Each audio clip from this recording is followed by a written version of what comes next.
네, 실전 모의고사 문제풀이를 하도록 하겠습니다. 1번 문제 볼게요. 65세 환자가 대퇴골절로 수술을 성공적으로 하고 침상에 누워서 안정을 취하고 있는데 수술 후 5일째라는 말은 이 사람이 이제 5일째 침상 안정을 취했다는 얘기겠죠. 5일째에 심한 호흡곤란과 흉통을 호소했고 청색증이 관찰되었다. 그리고 심전도에는 특별한 이상이 없었다. 자, 이 사람에게 가장 높은 진단과 진단의 가장 흔한 원인은 무엇인가를 물어봤는데요. 답은 이제 폐동맥 색전증이에요. 자, 폐동맥 색전증은 폐동맥이 이제 갑자기 막혀서 생기는 건데요. 가장 흔한 원인 중에 하나가 그러니까 이렇게 수술 후에 장기간의 침상 안정으로 인해서 생기는 경우가 많아요. 침상 안정을 하면 어떤 일이 생기냐? 자, 장기간의 고정이나 장기간의 부동 자세는 어떤 혈행의 어떤 저류로 인해서 혈전을 형성하게 됩니다. 이 혈전은 갑작스러운 포지션을 막 바꾼다든지 그랬을 때 떨어져 나와서 혈행을 타고 가다 폐동맥을 막게 돼요. 그래서 폐동맥 색전으로 인해서 급작스러운 이제 사망에 이를 수도 있는데요. 폐동맥 색전증의 주요한 증상은 이 폐의 어떤 혈액의 공급이 원활하지 않아서 나타나는 주요 증상이겠죠. 가장 중요한 호흡곤란이 있을 수 있고요. 이로 인한 산소, 가스교환이 잘 되지 않은 청색증, 그 외에 어떤 이 스폼, 청진산 스폼도 있고 심하면은 이 혈담이나 객담 이런 것도 생길 수가 있대요. 이제 폐동맥의 어떤 경색의 결과, 출혈의 결과 이런 걸로 생길 수 있다 합니다. 그래서 이 혈전이 어떤 생성으로 인해 생기는데 대부분의 혈전은 이런 심부정맥에서 생기는 경우가 많아요. 그래서 가장 흔한 원인은 심부정맥 혈전증이다. 그래서 답은 이러하고요. 이 문제는 예전에 기출로 나온 문제입니다. 객관식 기출로 나온 문제고요. 조금만 여기에서 더 한 단계 앞서서 그럼 이거 예방하기 위한 조치는? 하고 물어봤을 때는 조기 보행을 해서 혈전을 예방하게 하고요. 또한 예방적인 혈전이 생기지 않도록 항응고제를 쓴다던가 혹은 이제 혈전을 걸러주는 장치가 있습니다. 하대정맥 필터라고 해서요. 이 혈전이 심장으로 들어가지 않게 하는 장치예요. 그래서 이런 치료들을 할 수 있다까지 이제 쓰시면 될 것 같습니다. 2번 문제, 슬레장증의 정의를 묻는 문제인데요. 슬레장증의 정의를 묻는 문제, 슬레장증의 원인을 묻는 문제는 지금까지 2번 나왔습니다. 아주 오래전에 한번 나왔고요. 2016년도쯤에도 한번 나왔는데 굉장히 중요하기 때문에 또 나올 수 있어요. 슬레장의 정의는 대부분 외상에 의해서 외상 후에 발생하는 운동시 통증 혹은 이제 관절액이 증가한다던가 혹은 운동 제한 등의 기능장애가 나타나는 것. 그래서 슬레장은 뭐야? 그랬을 때 무릎에 이상이 있는 거지 라고 이제 막연하게 알 수 있겠지만 쓰라 그러면 사실 못 쓰잖아요. 이런 포인트 단어들을 좀 알아주시면 좋겠고요. 이걸 일으킬 수 있는 원인들은 무릎에 있는 모든 구조물들의 이런 이상이 되는데요. 대부분이 어떤 뼈나 이런 것들이 아니라 안에 있는 연골이나 연부 조직들이 해당해요. 그래서 가장 흔한 것이 반월상 연골 파열이고요. 그 밖에 인대, 전방십자인다던가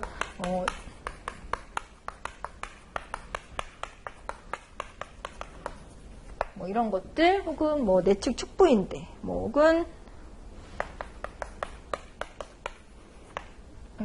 축부인대라던가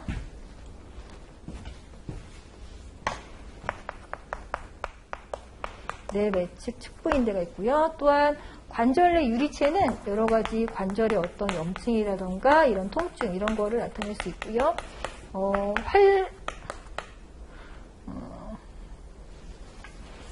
추격증후군 등이 또 원인이 될 수 있습니다. 그 밖에 골종 이런 거 있는데요. 요 1번, 2번, 4번 요 정도만 알아두셔도 될 것 같아요. 3번도 슬관절에 대한 문제입니다. 슬관절은 워낙 이제 이런 중요한 내용들이 많아서 하나도 놓치지 말고 다 외우셔야 되는데요. 슬관절은 여러 가지 이제 우리 운동도 많고 체중의 부하를 많이 받고 또한 이제 부상이 많기 때문에 여러 이런 인대나 근육들이 슬관절의 안정성에 많은 역할들을 하는데요. 슬관절의 안정성을 기여하는 구조물들은 전후방 안정성과 외측 안정성, 내측의 안정성으로 나누어 생각할 수 있어요. 그래서 전후방은 전방과 후방 십자인대가 되겠고요. 전방 십자인대와 후방 십자인대는 전방은 작년에 나왔고요. 후방은 2017년도에 나왔습니다. 그래서 후방 십자인대 파열의 어떤 신체 검진, 가장 민감도가 좋은 검사 이런 것들 나고요.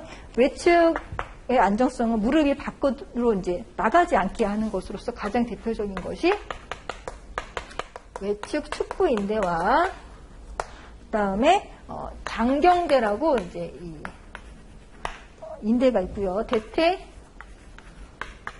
이두건과 슬화건이라 해서 무릎 뒤쪽에 있는 것. 그래서 이것을 외측 사중 복합체라고 부릅니다. 내측의 안정성을 하는 것은 내측 축부인대와 그리고 거위발건, 사슬화인대, 반막양근.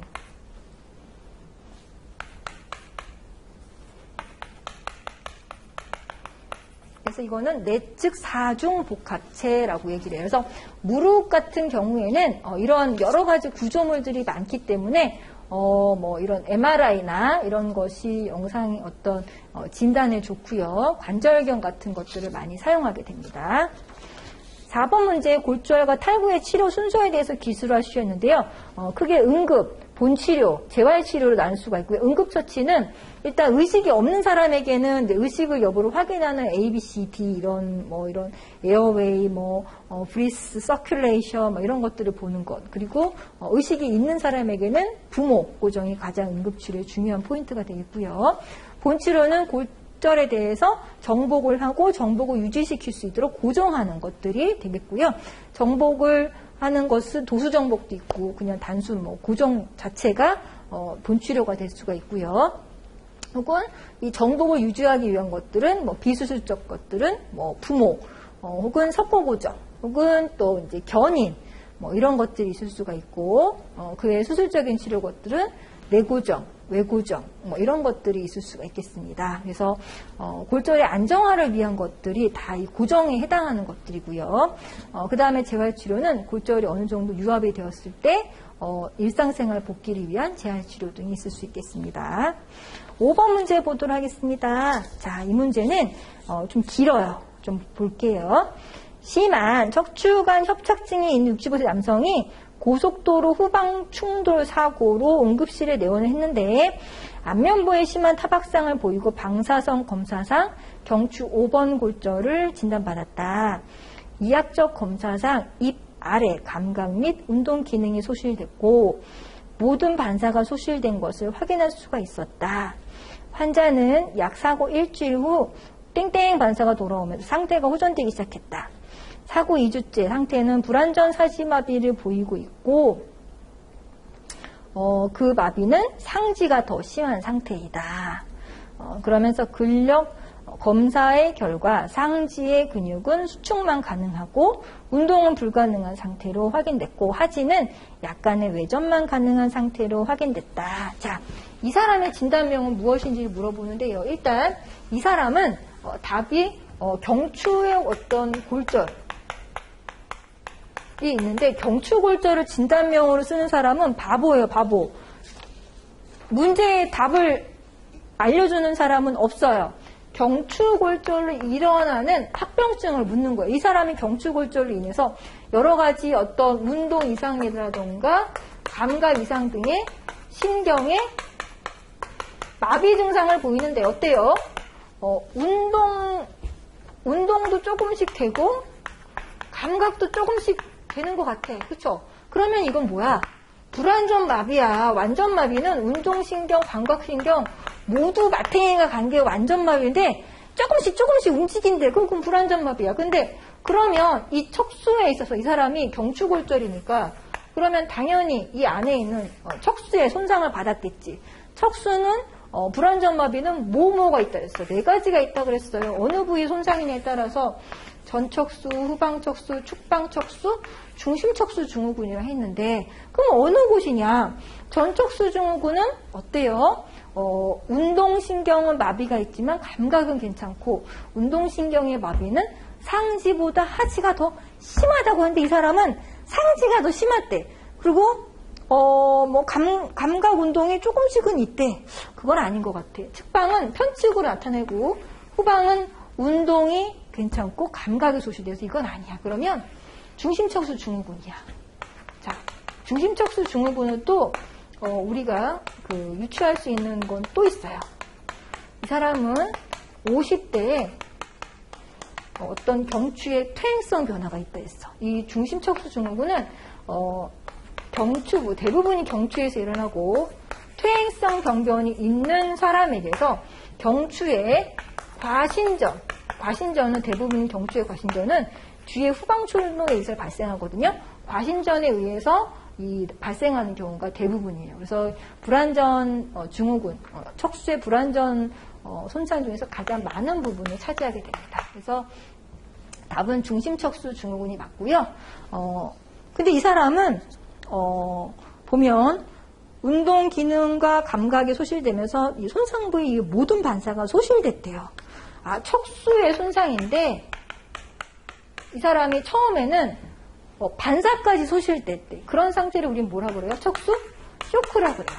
척수의 손상은 이 병리 기전에 따라서 척수 진탕과 척수 좌상과 척수 쇼크로 나눌 수가 있는데 척수 쇼크는 손상 부위 이하의 반사까지 소실된 상태라고 했어요. 그래서 이거는 영영 되지 않고 빠르면 몇 시간, 늦어도 몇 달이 되면 돌아온다. 근데 어떻게 돌아오냐?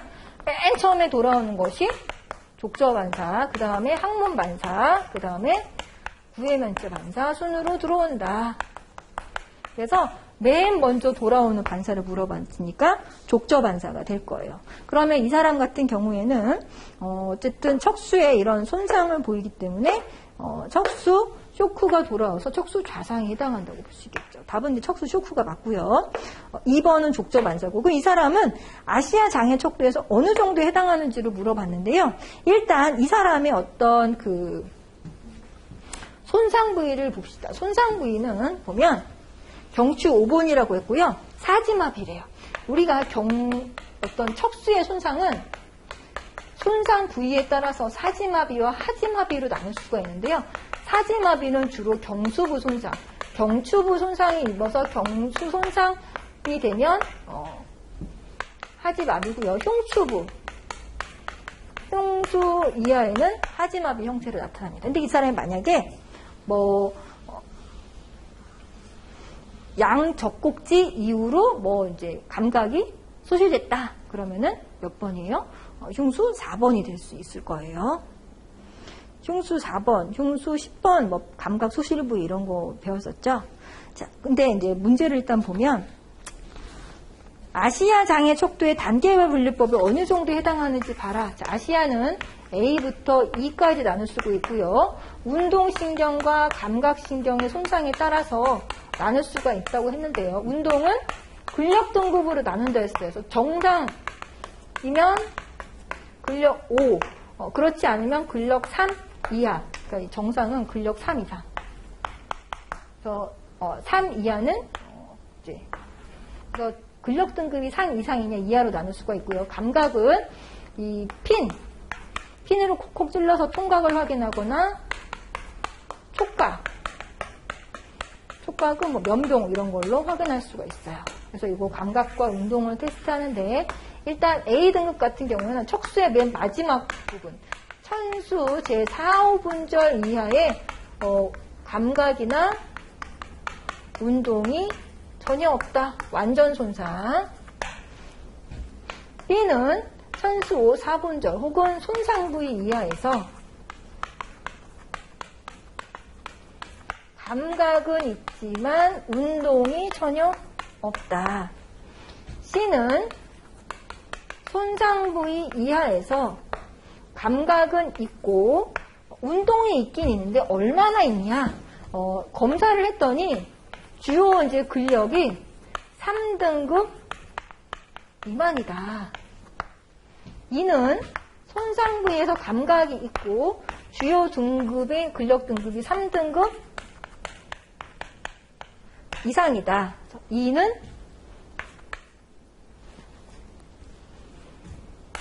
정상인데요. 이게 이제 그 A와 B가 약간 틀린 게요. 천수 4, 5분절은 척수의 가장 끝부분에 해당한다고 볼 수 있거든요. 그래서 여기가 손상이 됐다는 건 무조건 척수가 손상이 됐다는 걸 말해요. 여기가 손상이 안 됐다는 건 척수에 손상이 없다는 거기 때문에 가장 척수의 끝부분을 기준으로 하게 됩니다. 그래서 A는 천수 4, 5분절, 그 다음부터는 손상 부위 이하로 바뀌고요. 이 사람 같은 경우에는 외전만 가능하다고 했어요. 외전은 우리가 누워있는 상태에서 몸 밖으로 이제 중심축에서 멀어지는 운동을 말하는 건데, 외전은 이렇게 밖으로 누워있을 때 이렇게 하는 거지 위로 중력을 올리는 건 아니거든요. 중력을 올리는 거는 뭐 거상, 뭐 상방거상 뭐 이렇게 표현을 하게 되죠. 근데 이 사람은 하지는 외전만 가능하다면서 누워있는 상태에서 중력을 이기지 못하는 상태를 우리는 확인할 수가 있어요. 그래서 이 C등급에는 맞고 D는 아닌 상태가 되죠. 그래서 아시아 장애 등급에서 C단계에 해당한다고 할 수 있겠습니다. 6번 문제 볼게요. 6번은 교통사고 이후에 발생한 정강이 부위에, 정강이가 어디예요? 정강이는 경골 부위를 말해요. 뒤에는 이 종아리, 앞에는 장단지, 앞에는 정강인데요. 정강이에 약 10cm의 상처가 있으면서 개방성 골절을 말하나 봐요. 그리고 뼈가 노출되었다. 방사선 촬영상 경골 골절이 나타났다. 자, 이 사람에게 필요한 조치는을 물어봤는데요. 즉 개방성 골절의 어떤 처치를 물어보는 거거든요. 개방성 골절의 어떤 치료는 우리가 1부터 4단계까지 나눌 수 있다고 했어요. 그래서 우리가 아까 1번인가 문제 골절의 어떤 치유로는 응급치료, 본치료, 재활치료로 나눈다 했잖아요. 그러면 개방성 골절에서의 응급치료를 물어보는데, 개방성 골절 같은 경우는 응급실에서 일단 활력 징후를 하고요. 창상을 확인하기 위해서 어떤 세척을 하게 됩니다. 그 다음에 예방적인 항생제 투여 같은 걸 하게 되죠.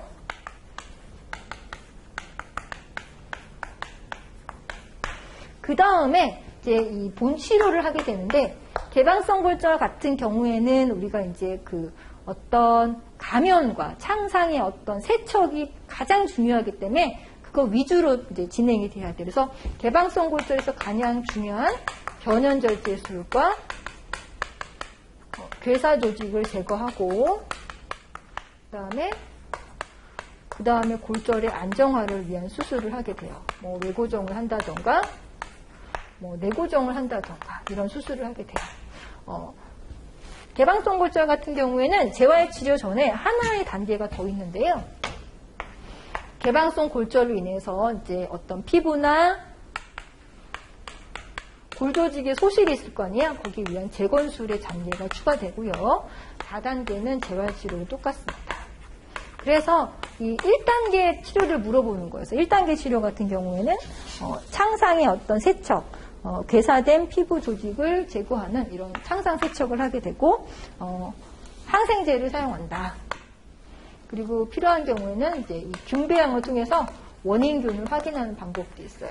그러니까 이 개방성 골절을 통해서 감염된 균이 뭔지를 알아야 그 원인균에 맞는 항생제 치료를 하게 되는데, 그 원인균을 확인하려면 일단 균을 먼저 우리가 채취를 해서 배양 작업을 하거든요. 그런 것들은 치료 초반에 이루어져요. 그래서 응급실에서 보통 많이 하게 됩니다.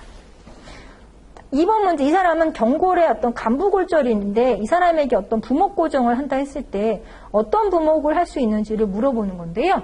석고 고정 같은 경우에는 부목과 어떤 석고 고정이 있는데, 석고 부목 같은 경우에는 그 상하지로, 우리가 사지의 어떤 부목 고정은 상지와 하지로 나눌 수가 있어요. 그래서 다리든 팔이든 중간에 어떤 윗부분인지 아랫부분인지 따라서 이 장상, 뭐 단상, 장하, 단하로 나눠줘요. 그래서 상지 같은 경우에는 팔꿈치 위쪽에 골절, 상안부 쪽에 골절이 이렇게 있다 그러면 장상지 골절을 가요. 장상지 부분. 근데 이 팔꿈치 밑에 손목만 이제 골절이 됐다 그러면 단상지 분목으로 가게 돼요. 아이고.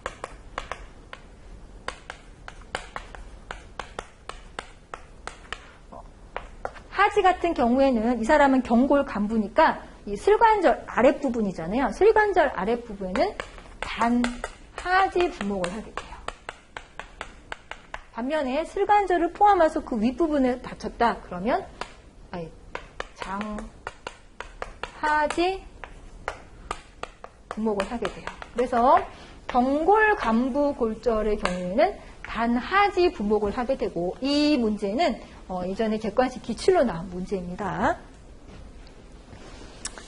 7번 문제 보도록 하겠습니다. 대퇴골두 무혈성 괴사증을 유발할 수 있는 질병적인 원인, 이제 외상에 의한 경우가 아닌 것을 물어보고요. 관절을 구제할 수 있는 수술에 대해서 물어보는 건데 우리 수술은 관절을 살리는 것과 그렇지 않은 수술인데 관절을 살리지 않는 것은 뭐 인공관절 성형술이 가장 이제 관절을 없애는 관절의 기능을 없애는 수술이고요. 관절을 구제하는 것은 그 관절의 기능을 남기는 수술들인데 그걸 물어보는 거예요. 먼저 대퇴골두 무혈성 괴사증은 우리가 이제 골절의 합병증에서 무혈성 괴사를 일으키는 호발 부위 중에서 대퇴골두, 거골체부, 수부, 주상골이 있었잖아요. 근데 이 대퇴골두 무혈성 괴사는 이 질병적인 원인으로 굉장히 많이 생겨요. 그래서 이 골절이나 어떤 탈구가 아닌 이 질병적인 비외상성 원인이 어떤 것이 있는지를 이제 물어보는 건데요. 가장 대표적인 것이 스테로이드라는 약물이 가장 중요한 역할을 해요. 그러면 스테로이드 약물에 과도하게 노출되는 질병이 대퇴골두 무혈성 괴사를 일으키는 질병이 될 거예요. 예를 들면 뭐 루푸스, SL이라든가 혹은 류마티스 관절염 이런 것들이 있을 수가 있고요. 또한 뭐 예를 들면 뭐 스테로이드의 과다복용, 뭐 다른 여타 질병으로 인해서 스테로이드의 과다복용. 그 밖에 이제 또 이제 대퇴골두 무혈성 괴사를 일으키는 주요 원인은 알코올이 복용이 많다거나 혹은 이제 잠수병이라고 있어요. 잠수를 많이 하는 사람들에게서 생긴다고 합니다. 이러한 원인들이 있다. 그리고 스테로이드를 과도하게 생기는 쿠싱 증후군도 대퇴골두 무혈성 괴사를 많이 일으킨다.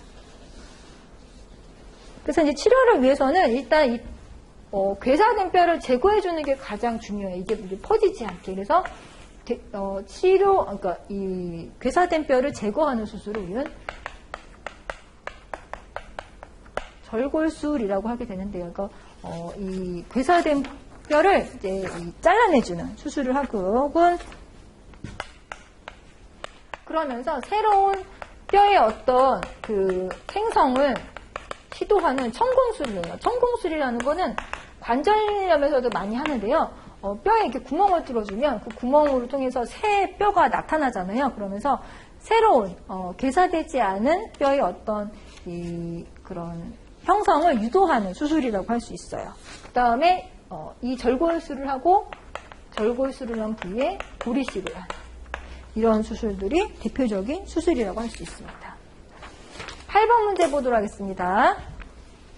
8번 문제는 조혈모 세포 이식에 대한 문제인데요. 조혈모 세포는 각종 혈액질환이나 악성종양 치료 시에 발생되는 골수부전 상태를 정상적인 조혈모 세포로 회복시킬 목적으로 조혈모 세포를 이식하는 기술이다라고 했어요. 그러면 조혈모 세포 채취 방법이나 이런 누구한테서 채취하느냐에 따라서 크게 여기서 5가지로 나눌 수가 있는데요. 조혈모 세포 이식은 일단 이 혈액종양, 혈액질환에서 사용합니다. 그래서 어떤 혈액계 이상이 있을 때 리셋을 해준다 그랬잖아요. 그래서 조혈모 세포를 이식할 수 있는 질병을 먼저 알아야 돼요. 혈액 가장 대표적인 것이 혈액계 종양인데요. 대표적인 것이 뭐 백혈병, 혹은 림프에 문제가 있는 림프종이 골수에 문제를 일으키거나 혹은 골수의 어떤 이형성 증후군으로 인해서 골수의 암이 생기죠. 다발성 골수종이라는 거는요, 이것도 이제 조혈모세포 이식을 하는데요. 우리 혈액의 세포 중에서는 과립구와 비과립구가 있습니다. 이 비과립구에 중에는 림프구가 있는데요. 림프구 중에서 이 B림프구가 최종 성숙한 형태가 형질세포예요. 이 형질세포의 암성 변화를 일으키는 것이 다발성 골수종이라고 할 수 있는데, 여기에서도 조혈모세포 이식을 할 수가 있습니다. 그 밖에 암은 아니지만 이 골수의 전반적인 기능이 떨어지는 재생 불량성 분열이 있다. 이거는 암은 아니다. 몇 번 얘기했었죠. 자, 그러면 이거를 조혈모세포를 이식할 때는 어떤 채취 방법이나 누구 거냐에 따라서 몇 가지를 나눌 수가 있는데, 일단은 내 거, 자가 혹은 남 건데요. 남 거라도 뭐 돼지나 소에서는 안 돼. 사람 걸 해야 돼. 그거를 동종. 나와 종이 같다. 동종인데, 동종의 어떤 조혈모세포를 이식하려면 조건이 있어야 돼. 혈액형, 노노, 조직 적합성이 맞아야 돼. 그리고 보통 HLA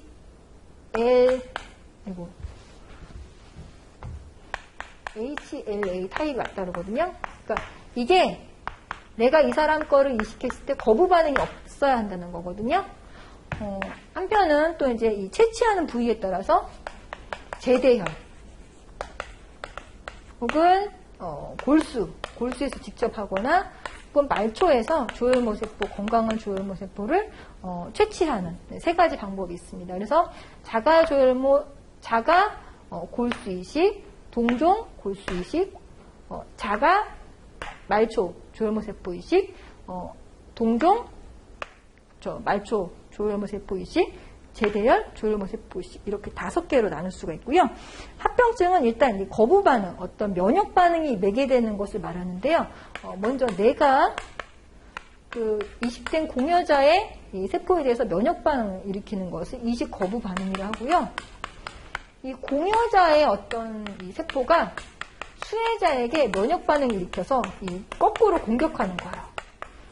이 침범한 놈이 막 거기 원래 영토에 가서 막 공격을 해. 그거를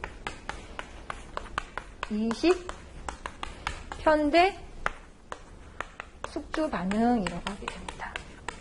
그래서 가장 큰 합병증은 2가지가 있다. 9번 문제 보도록 하겠습니다. 15세 된 남자가 백혈병으로 항암제 투여를 받고 있던 중 2일 전부터 통증을 동반한 수포성 반점이 국소적으로 좌측 복부의 피부절을 따라 나타났다. 가장 가능성 있는 질환과 필요한 조치에 기술하시오. 자, 이 사람의 15세 이상의 어떤 백혈병 환자의 이 특징은, 얘 지금 상태는 항암 치료로 인해서 면역력이 떨어진 상태예요. 면역력이 떨어진 상태에서 수포성 반점이 났는데 어떻게? 한쪽에 복부를 따라서 이렇게 피부절을 따라 났대요. 자, 이것은 우리가 대상포진을 의미합니다. 대상포진은 이 수두 바이러스가 어렸을 때 생겼던 수두 바이러스가 우리 몸에서 나가지 않고 신경절, 지각신경절에 숨어 있다가 어떤 면역력이 저하되는 상황에서 다시 활동을 하는 것을 온몸의 수포성 반점을 나타내는 것을 대상포진이라고 하고요. 이 지각신경절이 있기 때문에 우리 신경은 어때요? 뇌신경, 척수신경에서 다 편측으로 나오잖아요. 그래서 편측에 이런 복부나 안면부나 이런데 이 가슴부에 이 수포성 반점을 나타냅니다. 그래서 면역이 저하된 이 환자에게서 수포성 반점을 나타내고 편측에 나타낸다. 대상포진이고요. 대상포진을 해서 일으키는 원인균은 면역력이 저하된 사람들에게 많아요. 어떤 사람? 노인, 암 환자, 이런 백혈병 같이 항암 치료를 받는 사람,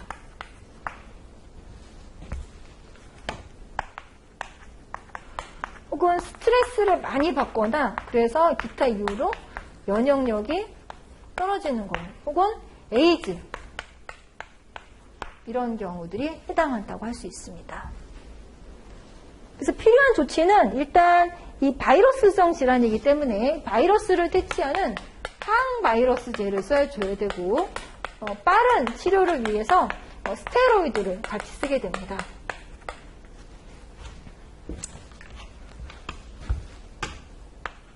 그리고 이 신경통이 엄청 심하기 때문에 진통제를 쓰고요.